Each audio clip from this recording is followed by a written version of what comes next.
In 1871, the city of Paris was engulfed in bitter civil conflict.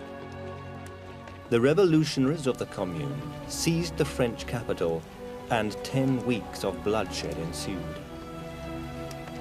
When the rebellion failed, the authorities needed a scapegoat. Their choice was a famous painter, a man well known for his radical politics. In September that year, Saint-Pélagie prison received a new inmate, Gustave Courbet, the founder of realism. When he began his 6-month sentence, Courbet was 52 years old. He had not been directly involved, but his links with the Commune had been strong. This was enough to convict an artist who was radical not only in his views, but also in his work. His paintings of French peasants had caused outrage. Never before had such humble subjects been painted in the manner of high art. But Courbet's genius defied the critics to secure the fame that he craved. This was a man who recognized the importance of image. In his early years in Paris, he devised a brilliant public persona. Because of the nature of French society at the time, he decided to present himself as a heavy-drinking, self-taught peasant. This was hardly the truth, but Courbet's self-marketing worked. Sadly, drinking was a feature of the artist's life. In his later years, the effects of alcohol and government persecution forced him into a sick and miserable exile. But in his 58 years, he created a body of works that stand as landmarks of 19th century art. Courbet was really the first artist to boldly proclaim that art should be about the here and now, and that the only genuine subject matter of art should be the artist's own experience. Probably Courbet's greatest achievement was to emphasise that the painting of the everyday was important, and not just that it was an interesting subject, but that it was as important as any other kind of painting. And this is why he liked to do it on such a monumental scale. He's also someone who I think sets up the idea of the artist as an individual, somebody who is very much of their own time, so that artists following on after him are able to progress is perhaps the wrong word, but develop and to create an art which is truly contemporary. I think, to paraphrase one historian, he was like the bull in the china shop of academic art in the 19th century. And in a way, he was a great celebrator of the material. I mean, the materiality of human and natural form, but also he was a great striver for independence of the artist. And I think that's really part of his achievement. He was a magnificent landscape painter, but he was also a confrontational, a political, and a strident portrayer of a material reality. He revitalised the art of the period. It had become rather stuck in an argument between romanticists and classicists. And this sort of dispute that had gone on for so long rather failed to realise what art was really all about, and that in a sense it was something that should speak to the people of the time rather than simply portraying events from some classical historical past or some sort of literary ideology. So Courbet brought it back to where it really belonged, and in effect he gave art back to the people. Gustave Courbet's eventful life began on June the 10th, 1819, in the eastern French town of Ornans. His father, Régis, had risen from the peasantry to become a prosperous landowner. In time, his son would exploit these lower-class origins for his own public image. But as a youth, he was more concerned with learning the business of art. The young man's career intentions were becoming clear, and in 1839, he moved to the hub of French artistic life, Paris. It was here that the first signs of Courbet's radical approach began to emerge. At the time, it was common practice for a young would-be artist to study at the École des Beaux-Arts before securing an apprenticeship with an established master. But Courbet chose not to do this. In later years, he claimed that he was an artist who had taught himself, but that was not strictly the case. I think when you're thinking about Courbet and the extent to which he is self-taught, you have to really question the idea of what self-taught means. In technical terms, he was certainly trained, because at Besançon he attended the academy. He was a student of Flachelot. And of course, when he goes to Paris in the autumn of 1839, he works for several months with Steuben and describes Steuben as his master. So in technical terms, he was very much a painter who knew what he was doing and who had the proper kind of skills training. But I suppose what was perhaps different from Courbet and many other people is, you might say, he took control of his own education. He didn't go to the academy and go through all the hoops that students were made to go through then. He went to places where he could study from the model, he took advice from masters, but he was the person who was calling the shots. He was the person who was doing his own exploration. Courbet was passionate about the old masters, and he spent hours copying their greatest works. We can detect the influence of the past in his earliest painting. Courbet himself said this image of man with a leather belt was inspired by the Spanish master Velázquez. But modern X-ray technology has revealed a different inspiration.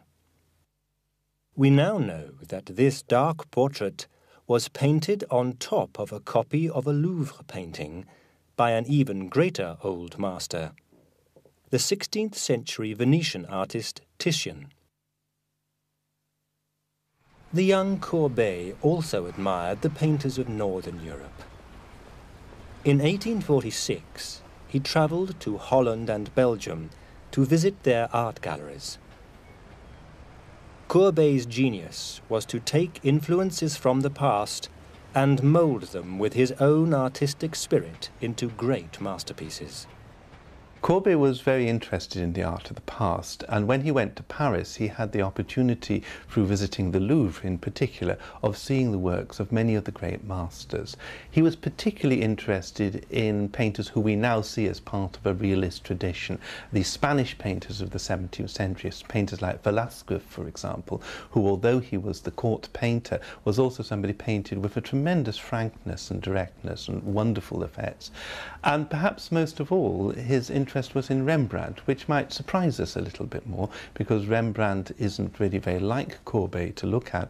But Courbet was fascinated by the way that Rembrandt, so to speak, suggested the painting of the everyday was interesting, it had problems about it, and that there was a tremendous mastery. He wasn't obeying any of the rules, he was just going directly for what he wanted to see. And that Courbet found greatly inspiring. Artists like Rembrandt, for example, themselves were influenced by earlier artists like Caravaggio, and the sense of the way how paintings had a rather dramatic sense in the way that the lighting worked, and also the sense of the realism of the figures. All of these artists were people who portrayed reality as it was. So that Caravaggio's paintings still have a modern look today. And that sense was what Courbet instinctively reacted to.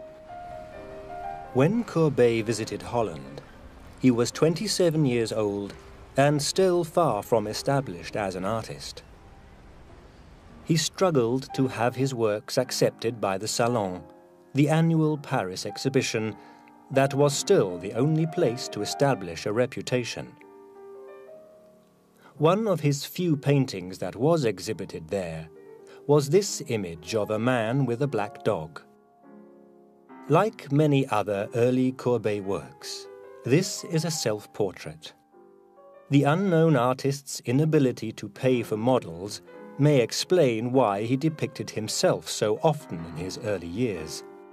A sense of poverty and struggle can be seen in this self-portrait from 1845. Its title, The Desperate One, only adds to the viewer's impression of a young painter battling against obscurity and ignorance. Courbet suffered many salon rejections early in his career. By the time he was 29, he had submitted 25 paintings and 22 had been turned down. But life was not all grim. Having made his decision to be an artist, his father supported him with regular sums of money. This helped to pay for an excellent social life. Each year he returned to Ornans to enjoy the countryside of his birthplace. He painted his friends and family, including this delightful portrait of his favorite sister, Juliette. Courbet wasn't lonely in Paris either. He began an affair with a woman called Virginie Binet. In 1847, she bore him an illegitimate son, Désir, but the couple never married. Courbet also made many friends in Paris's cultural and intellectual community. These included Charles Baudelaire, a well-known poet who sat for this Courbet portrait around 1847.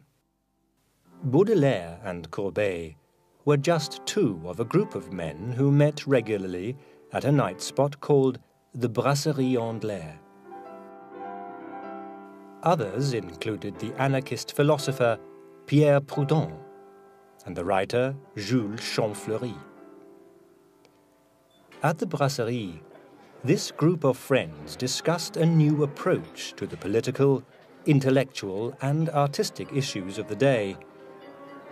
In time, their meeting place would become known as the Temple of Realism. The Brasserie Anglaise was very convenient for Courbet because it's practically next door to his studio.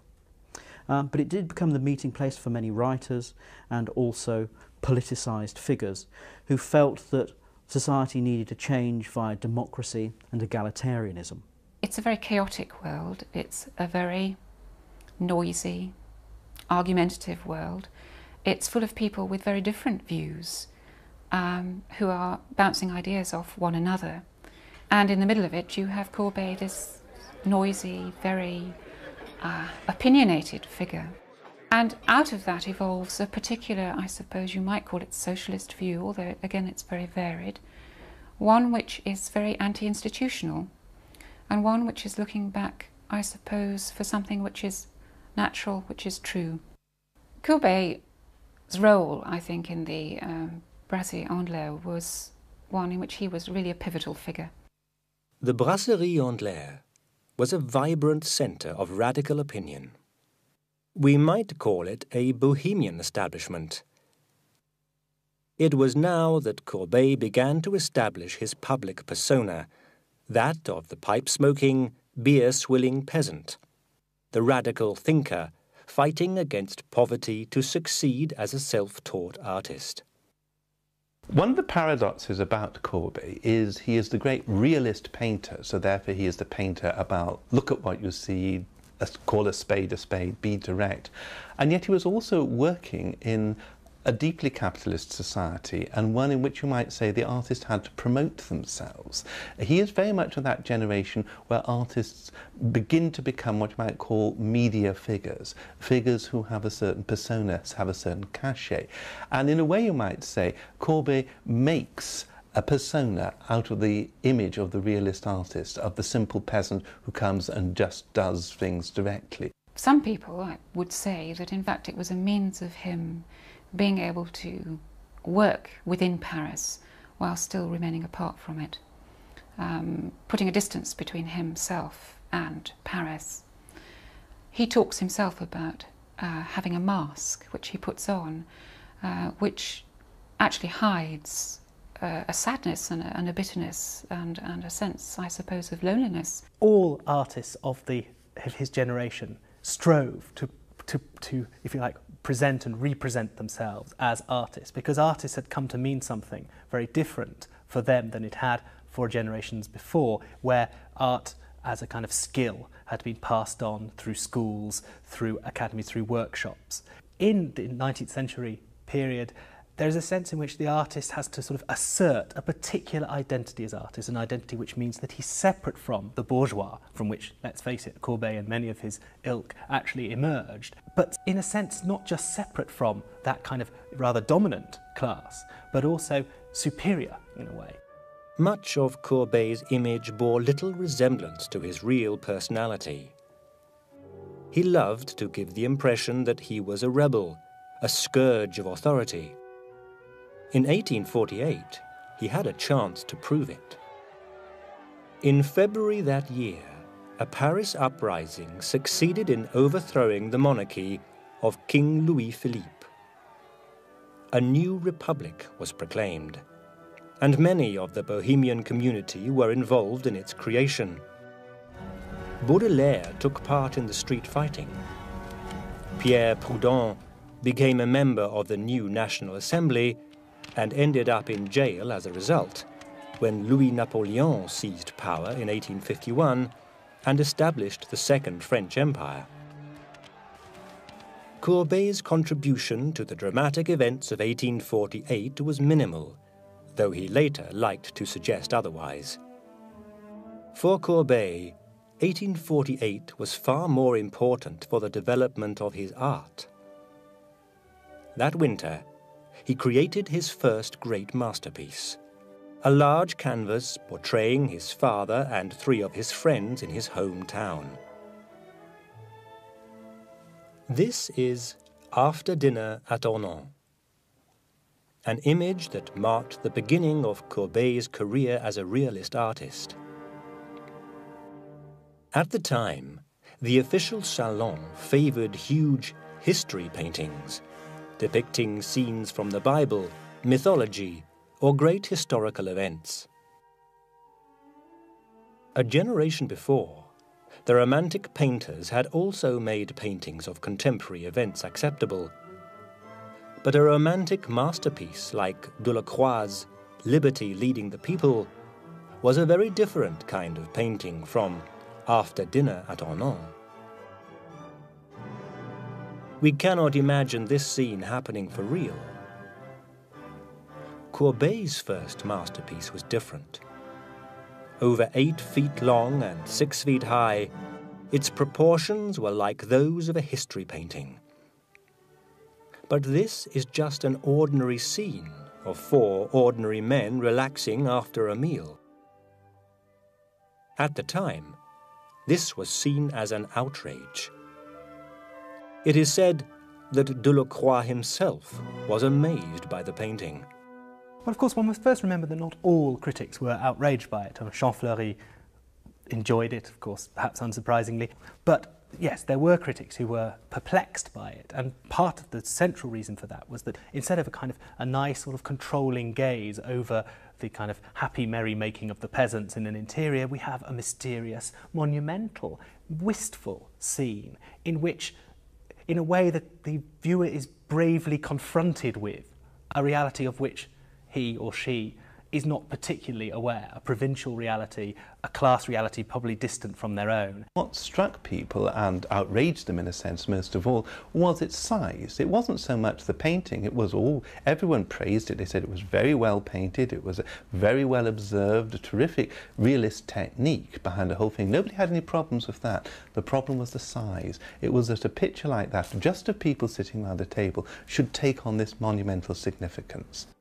However, After Dinner at Ornans was accepted by the 1849 Salon. The work was purchased by the Republican government, and Courbet was awarded a gold medal. This meant that he could now exhibit what he liked without fear of rejection. His response was a succession of Salon paintings that would make his name. At the next exhibition, 9 of his works were displayed.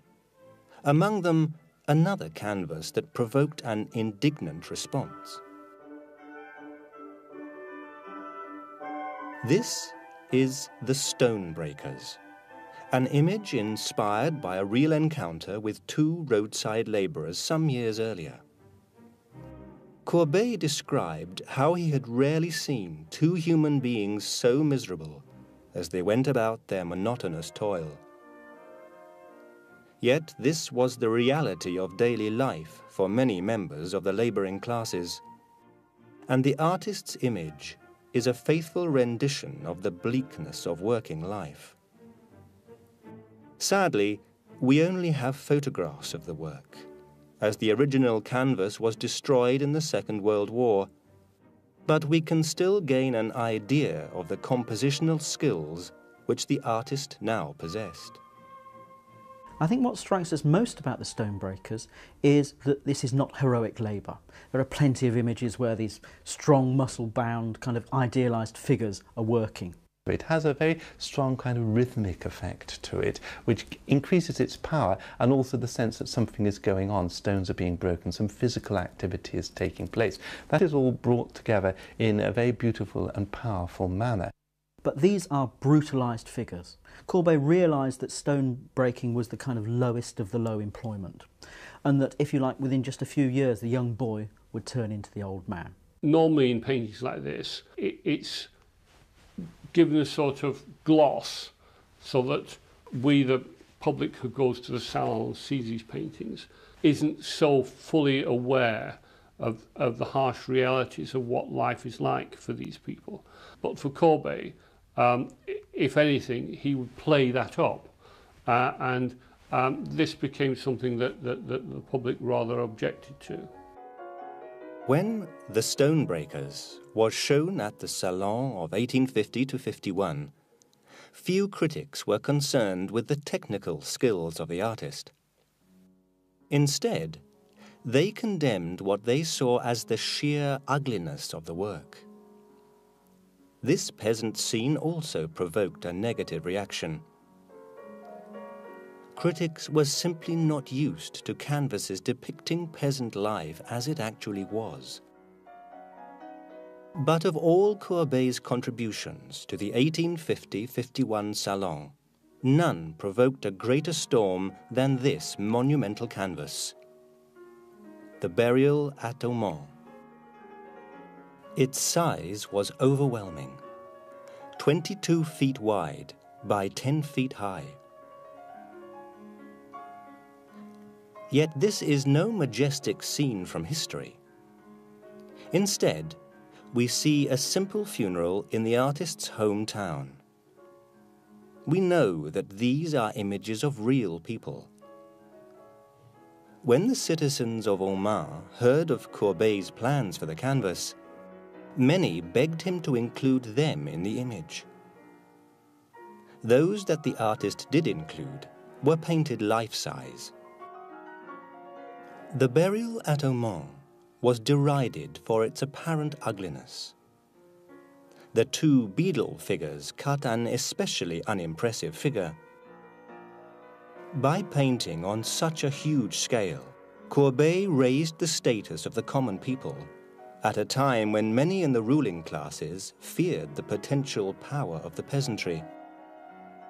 But, as with The Stonebreakers, the modern viewer may choose to consider the technical features of the painting. The sombre, restricted palette and the unusually flat picture plane are recurring features of Courbet's work. It is very noticeable that many of Courbet's paintings have the figures very close to the picture plane, almost spread across as if in a frieze. Now, it seems to me that this is possibly something to do with his kind of imperfect training. He wasn't very strong at creating perspective with figures interspersed in depth. Courbet was always criticised for the flatness of his pictures, and many of the cartoons of the day emphasise this in particular.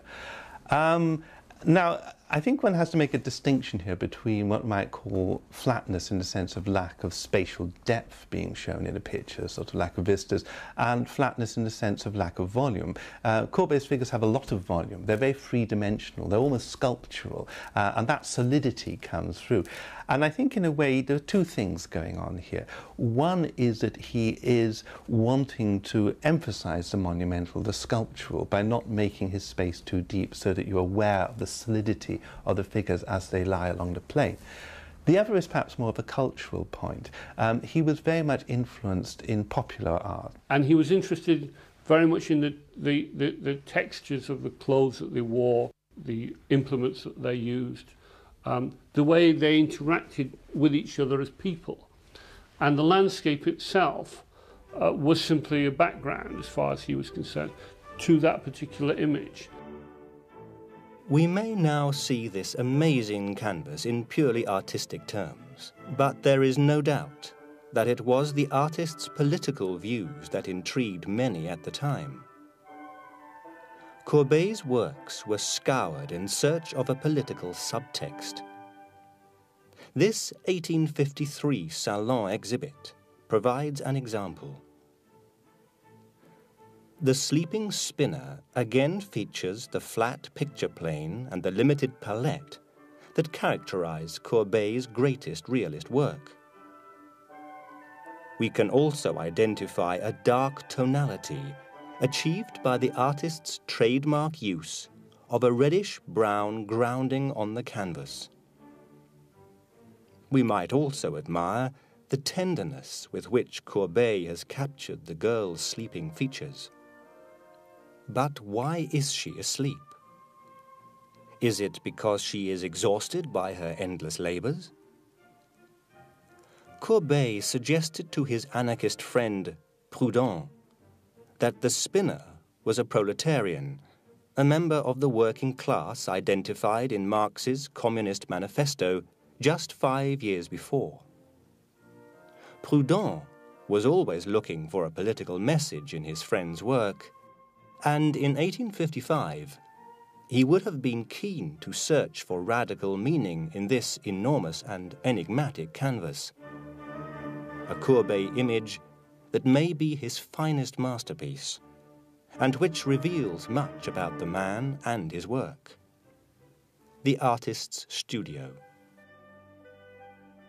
By now, the painter seen here was delighting in his status as a well-known Parisian figure. He continued to cultivate his rebellious public image. In 1853, he was asked to paint an official painting for the 1855 World Exposition. Mindful of his image as a radical outsider, he turned it down. His reputation only increased when the exposition took place. When the judging panels rejected The Burial at Aumont and The Artist's Studio, his response was to set up an independent exhibition of his own work. It was a masterstroke that finally established the status of Courbet's realist works, the most intriguing of which was The Artist's Studio. This was another enormous canvas, 22 feet wide by 12 feet high. It shows Courbet in his studio, painting a landscape as a nude model looks on. On either side are two large groups of individuals. Famously, the artist described these on the right as being his friends and family. In his own words, those who live on life. To the left are a far darker group, those who live on death. To this day, the precise identity and meaning of many of these figures is debated. The work as a whole is equally enigmatic. Courbet gave it the ambiguous subtitle of A Real Allegory, and challenged viewers to work out what it meant. New interpretations of the painting are still being made today, but there can be no doubting the value of this remarkable work of art. The studio is literally a great painting because it is a very, very large work. It's a very bombastic work, I think, in a way. It's self-proclaiming, but necessarily so because Courbet, by that stage, was very concerned with this idea of the promotion of realism as he understood it. By about 1855, I think Courbet is becoming dissatisfied with always being called a realist. So he diversifies. The real title of the artist's studio is A Real Allegory Summing Up 7 Years of My Artistic Life. Now, if you think about it, realism and allegory are incompatible. One's about the present, the here and now, the other's about fantasy. So I think Courbet is trying to disentangle himself with being too closely connected with realism and painting a subject about him and his imagination.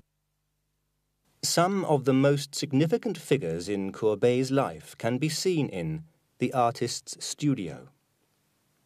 Baudelaire on the far right, his sister embracing an unknown lover, Proudhon, the anarchist.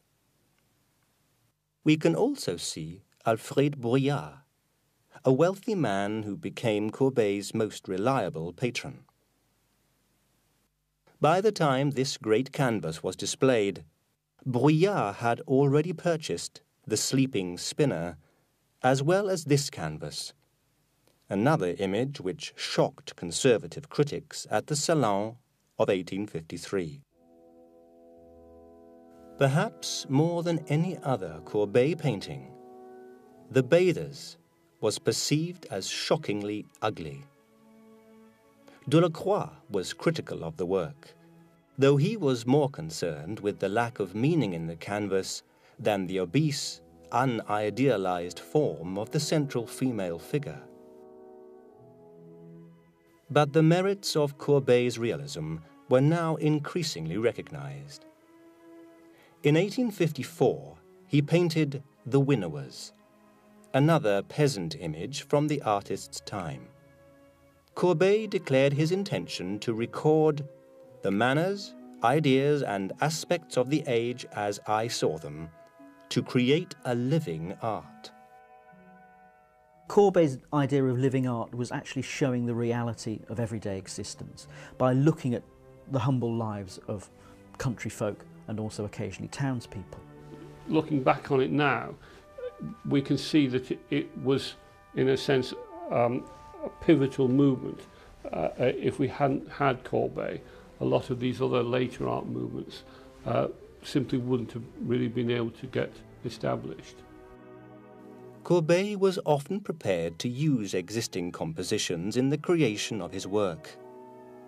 The nude in the artist's studio was derived from this early photograph, while the layout of The Winnowers is believed to have been taken from the Japanese prints popular at the time. But this is an image that may also reveal something of the artist's personal life.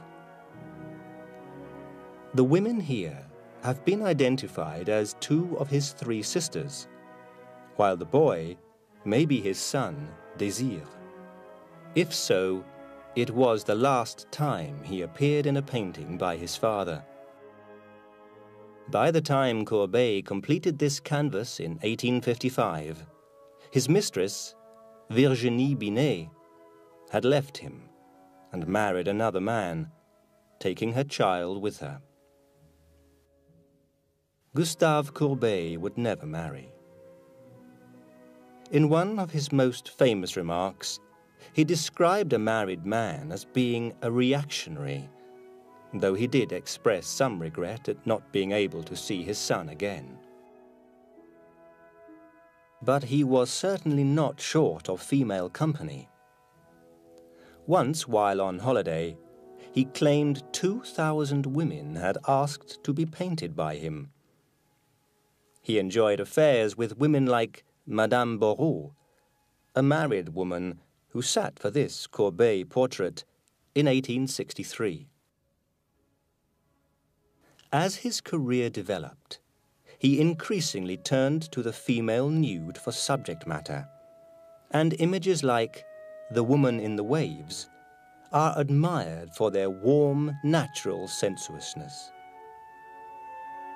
But in his letters, Courbet spoke of women as being a distraction from the serious business of life, his work. I mean, there was no question that he liked women.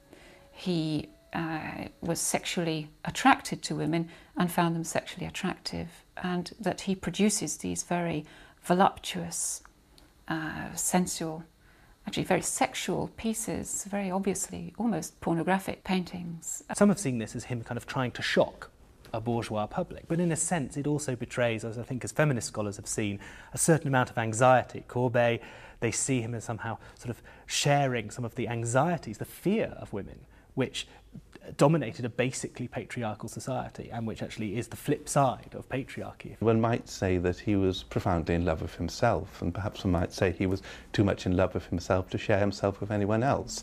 And perhaps this means that he never has that kind of sharing relationship. What is clear is that Courbet's single life was full and stimulating.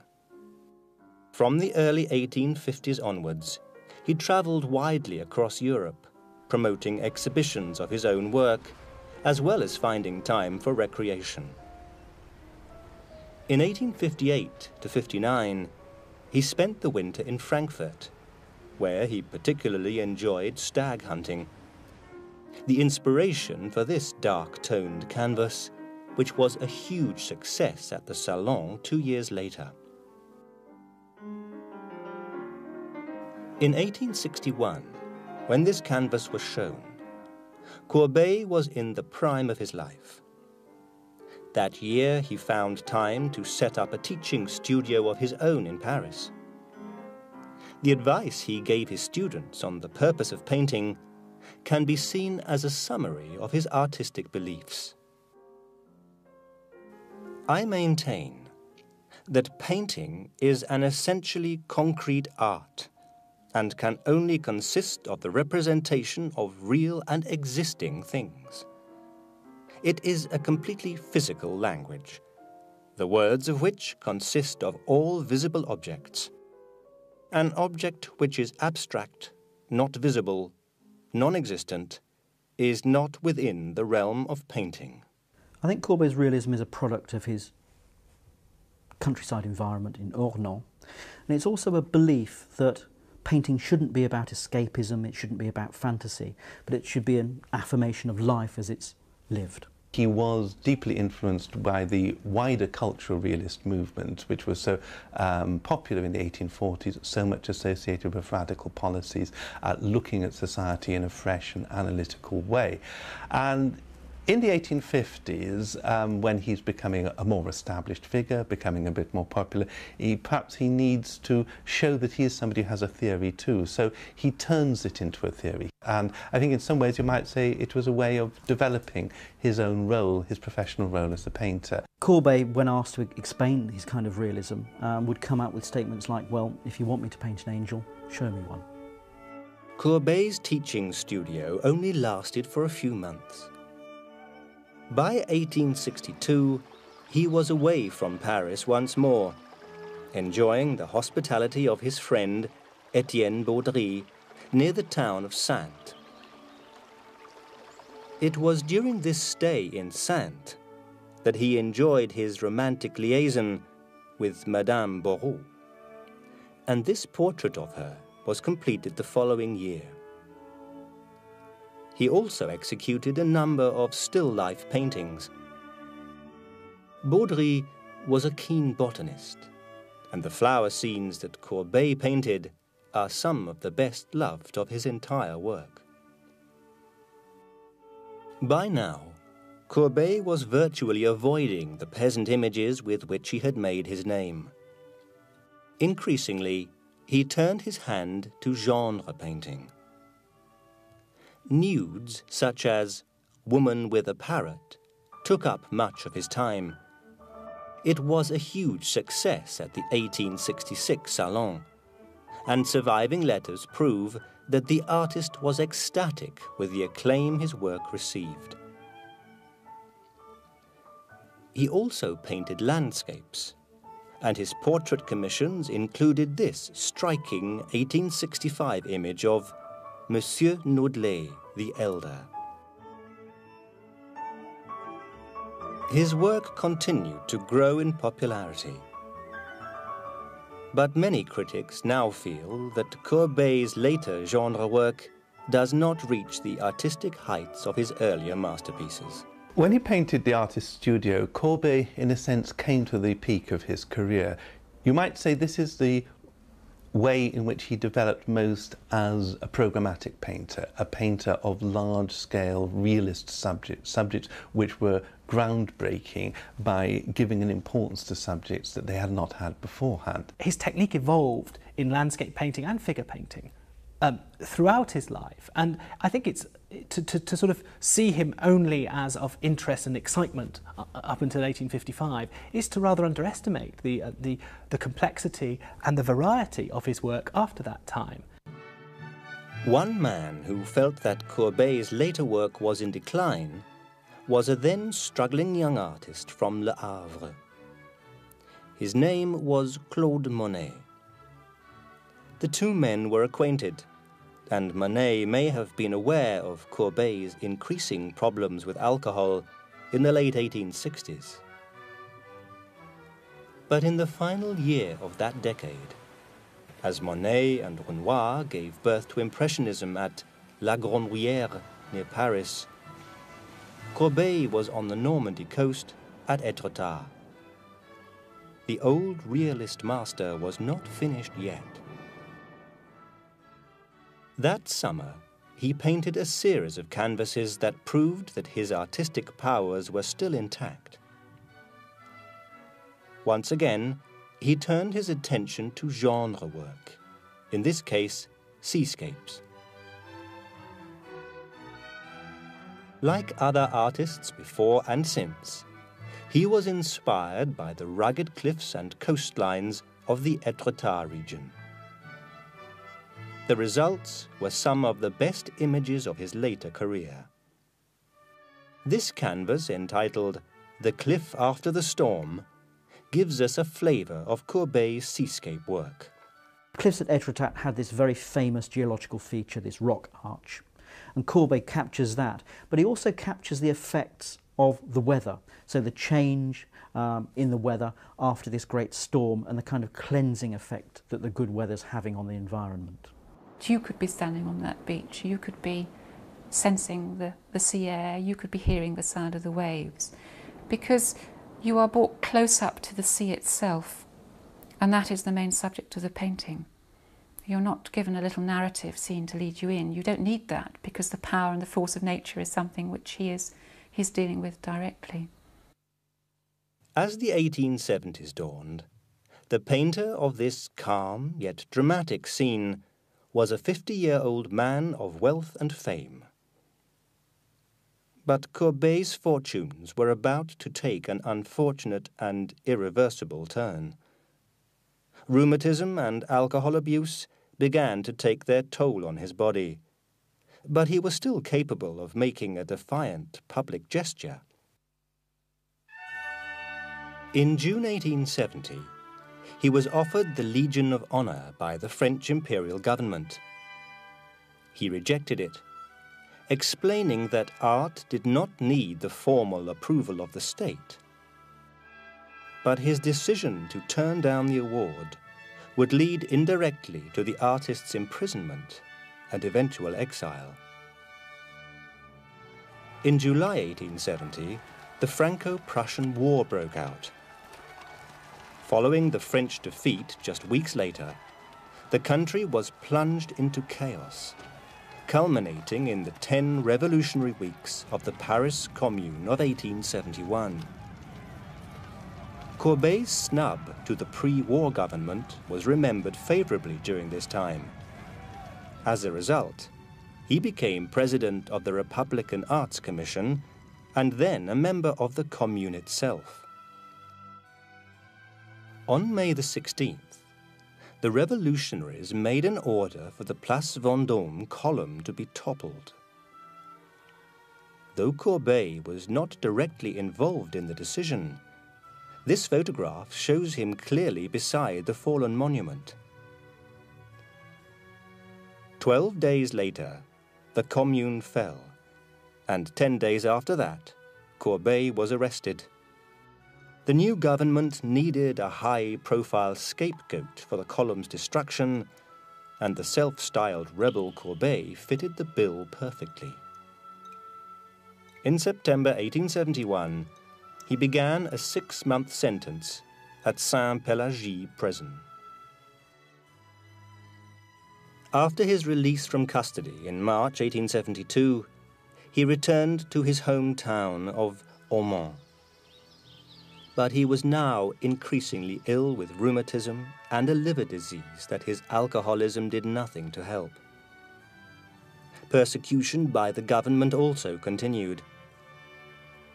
In 1873, Courbet was ordered to pay for the reconstruction of the Place Vendôme column. The sum eventually demanded was 323,000 francs.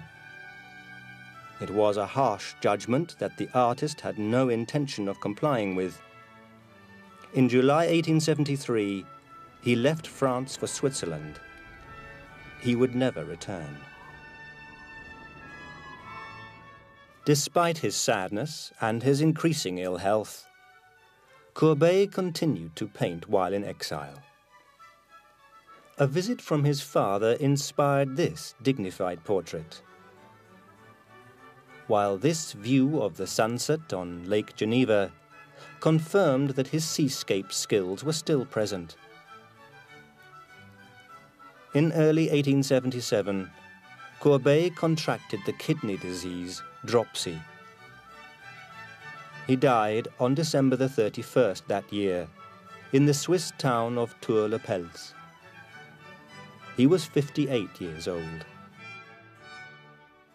I think those who have wished to explore modern art in all its diversity and all its new political, ideological and social concerns have seen Courbet as an extremely important artist, someone who ran against, so counter to academic convention, who in a way smashed up the ground and allowed the rebuilding of painterly tradition and progress on the ruins of the academic system, if you like, by flouting the hierarchy of genres, by confronting his viewers. In many ways, you could almost say that modern art starts with Courbet because of his insistence on the artist's experience as being law. It's not just a matter of what you do, it's a matter of where you do it. And I think what, in a sense, makes Courbet the first of the moderns is not just that he is the realist innovator, somebody who brings a new dimension to paint, but he does it in Paris. He does it centre stage. He does it in a place where it's not just going to lead to a new kind of painting, but it's going to change the practice of painting altogether.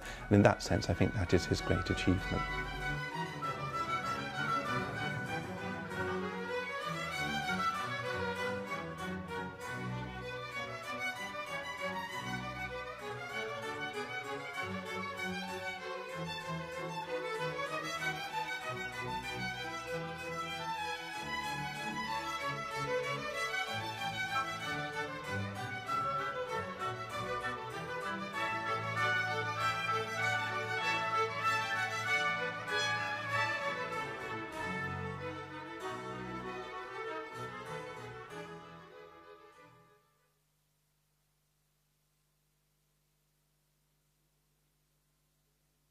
Decided to present himself as a heavy-drinking, self-taught peasant. This was hardly the truth, but Courbet's self-marketing worked. Sadly, drinking was a feature of the artist's life. In his later years, the effects of alcohol and government persecution forced him into a sick and miserable exile. But in his 58 years, he created a body of works that stand as landmarks of 19th century art. Courbet was really the first artist to boldly proclaim that art should be about the here and now, and that the only genuine subject matter of art should be the artist's own experience. Probably Courbet's greatest achievement was to emphasise that the painting of the everyday was important, and not just that it was an interesting subject, but that it was as important as any other kind of painting. And this is why he liked to do it on such a monumental scale. He's also someone who I think sets up the idea of the artist as an individual, somebody who is very much of their own time, so that artists following on after him are able to progress is perhaps the wrong word, but develop and to create an art which is truly contemporary. I think, to paraphrase one historian, he was like the bull in the china shop of academic art in the 19th century, and in a way he was a great celebrator of the material, I mean the materiality of human and natural form, but also he was a great striver for independence of the artist, and I think that's really part of his achievement. He was a magnificent landscape painter, but he was also a confrontational, a political and a strident portrayer of a material reality. He revitalised the art of the period. It had become rather stuck in an argument between romanticists and classicists, and this sort of dispute that had gone on for so long rather failed to realise what art was.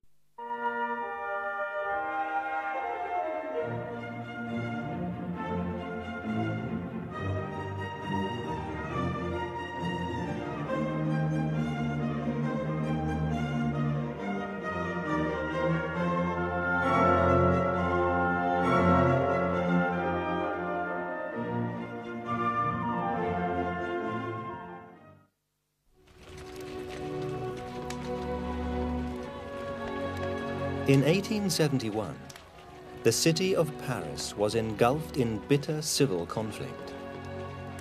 The revolutionaries of the Commune seized the French capital, and 10 weeks of bloodshed ensued.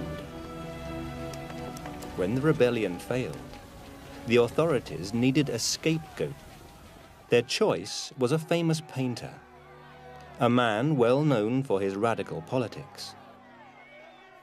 In September that year, Saint-Pélagie prison received a new inmate, Gustave Courbet, the founder of realism.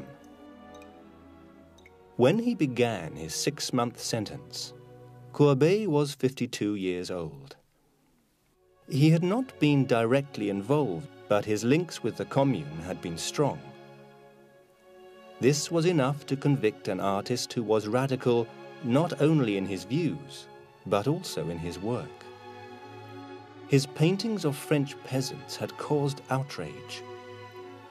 Never before had such humble subjects been painted in the manner of high art.